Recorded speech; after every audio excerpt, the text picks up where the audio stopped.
the Blue Jays are not in the position right now of creating a bevy of homegrown guys, are they? They're not. And that's why at some point you've got to click with the draft. And they've had a lot of injuries happen. And now, again, is that luck or is that design? There are questions about how you draft, and there are a number of their main pitching prospects are out for the year right now with Tommy John surgery.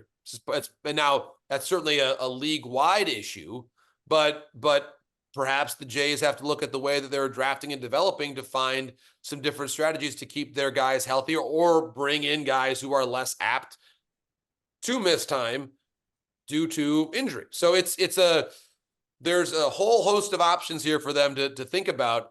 And I do believe that it would be a fundamentally different decision, John, in a conversation if they had drafted as well as, say, the Baltimore Orioles. Now, in fairness, Baltimore was picking at the top of the draft, okay, in a lot of cases. Now, there were some guys that Baltimore has taken that were not top 10 picks, namely Westberg and Henderson, who are two of their better guys. So there were some mistakes made by the Jays in the draft, and a moment like this, when you're looking internally and saying, what can we do to make a minor trade and a little incremental upgrade?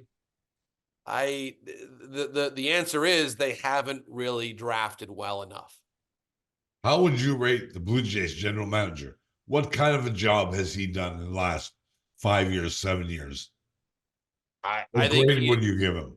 I would say, in terms of doing the best with the assets that he has, it's been below average, candidly. And so however you want to set the letter grade, it's been a below average management of assets, in my opinion.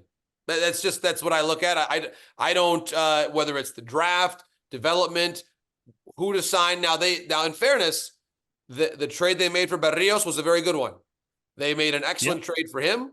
They got, I think that was fair value. Then they were able to extend him long-term. You look at the guys they gave up, that trade did not hurt them at all. The Bassett signing was excellent. The Gossman signing was excellent. I think Jimmy Garcia has certainly been good. So that there have been pitching. They've done all right with pitching. The position player side, much less good. Yeah, I wouldn't say disaster. I would just say below average. Come on. Below average. But Varsho is not as bad of an acquisition as people thought it was. Yes, he is. In my view, he's not. The optics of the Varsho deal was the fact that Arizona went to the World Series and Moreno became what we all thought Moreno was going to be. Those are the two things. Well, and to be fair, they traded, John, to your point, they traded the wrong catcher.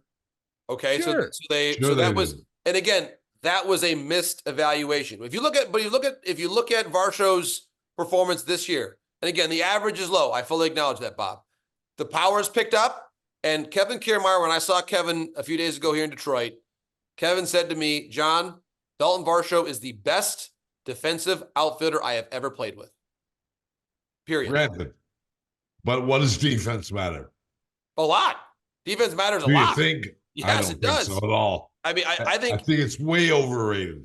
Varsho for me is a nice counterbalance to what I was describing earlier about the lack of versatility. Yeah. Varsho was a plus defender at multiple outfield positions. Do you remember what the Mendoza line was? Do you remember what the Mendoza line was? Yes, I do, Bob. I do. Okay, is he hitting at the Mendoza line? He's hitting above the Mendoza line right now.